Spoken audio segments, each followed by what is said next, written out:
Governor ప్రసంగంలో అన్ని అవాస్తవాలే ఉన్నాయని అన్నారు బీఆర్ఎస్ ఎమ్మెల్యే కడియం శ్రీహరి. తెలంగాణ ఇప్పుడు స్వేచ్ఛా వాయువులు పీల్చుకుంటుందని అనడం ఆమె స్థాయికి శోభనివ్వలేదని ఆయన అన్నారు. గవర్నర్ ప్రసంగం మొత్తం కాంగ్రెస్ మేనిఫెస్టోతో చదివినట్టు ఉంది అన్నారు.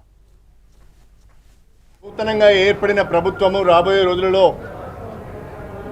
రాష్ట్ర అభివృద్ధికి సంబంధించి ప్రజల సమస్యల పరిష్కారానికి సంబంధించి ఏ రకమైన మార్గం ఎంచుకుంటున్నది, ఏ రకమైన ప్రణాళికలు రూపొందించుకున్నదనే విషయంలో ఏమాత్రం కూడా స్పష్టతనివ్వలేదు.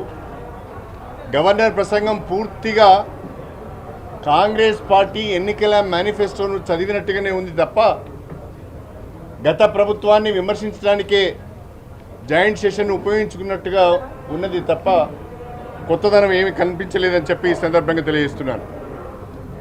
దురదృష్టం ఏంటంటే గత 10 సంవత్సరాలు తెలంగాణలో తిరోగమనంలో ఉన్నదన్నట్టుగా ఆమె మాట్లాడింది. కానీ తెలంగాణ జాతీయ స్థాయిలో అనేక రంగాలలో అభివృద్ధి సంక్షేమ కార్యక్రమాల అమలులో రోల్ మోడల్గా వ్యవహరించింది. జాతీయ స్థాయి సంస్థల నుంచి, కేంద్ర ప్రభుత్వం నుంచి అనేక అవార్డులు అందుకున్నదనే విషయాన్ని ఆమె మర్చిపోయింది.